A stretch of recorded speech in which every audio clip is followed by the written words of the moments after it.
मानव का लक्ष्य आनंद प्राप्ति है। इसी आनंद के लिए वह तरह तरह के साधन अपनाता है।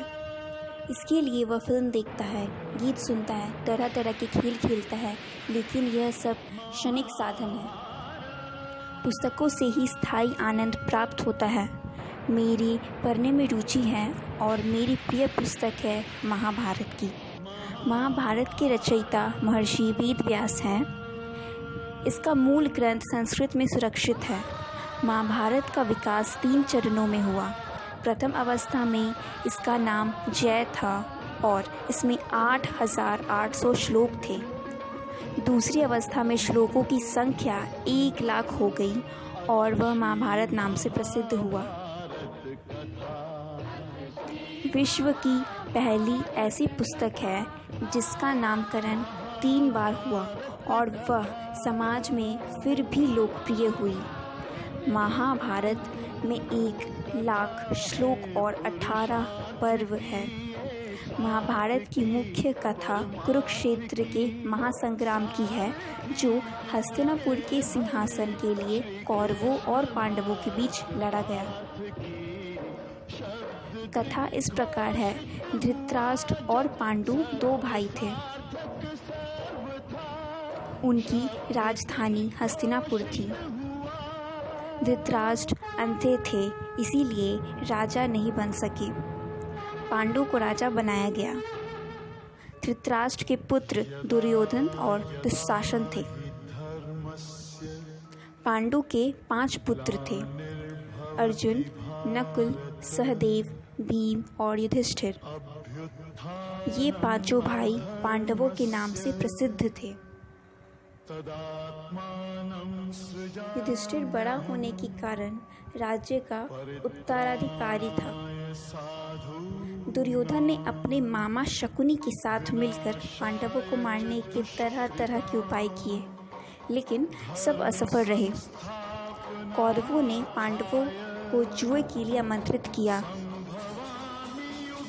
पांडव द्रौपदी सहित राज्य हार बैठे। उन्हें 12 वर्ष का वनवास और 1 वर्ष का अज्ञातवास मिला।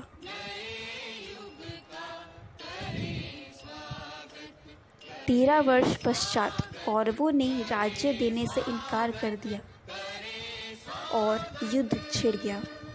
अपने सज्जनों को युद्ध में देखकर अर्जुन विमुख हो गए।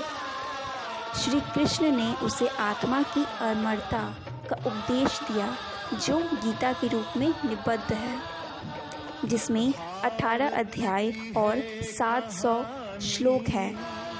यह युद्ध 18 दिन तक चला, जिसमें कौरवों की हार हुई और पांडवों की जीत।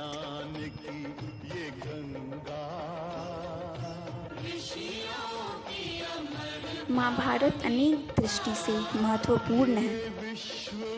इसमें राजनैतिक, कूटनीति, देश के आचार विचार, तीर्थ, त्योहार, व्रत, पर्व, धर्म की चर्चा, स्त्रियों की दशा, समाज में उनका स्थान, विवाह, शिक्षा, त्याग, राजधर्म का उपदेश, मित्रता, शत्रुता आदि सभी का विशद वर्णन और विवेचन है। महाभारत एक व्यक्ति की रचना नहीं है। इसका विकास सदियों में हुआ है। इसमें कुछ छूट न जाए, इसीलिए कलेवर दिन प्रतिदिन बढ़ता गया। इसलिए महाभारत में इतना कुछ लिखा गया है कि उसके विषय वह कहावत प्रसिद्ध हो गई कि जो इसमें है वही अन्य जगहों पर भी है, जो इसमें नहीं वह कहीं भी नहीं। यदि हास्ति तदन्यत्र यत्रे हास्ति न तत् क्वचित्। महाभारत में भारत की संस्कृति सुरक्षित है। यह भारतीयों की आचार संहिता है।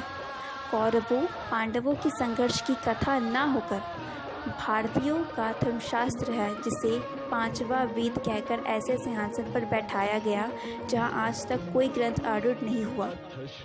जितनी बार इसे पढ़ा जाए उतना ही नवीन लगता है। अनेक भाषाओं में इसका अनुवाद हो चुका है और हो रहा है।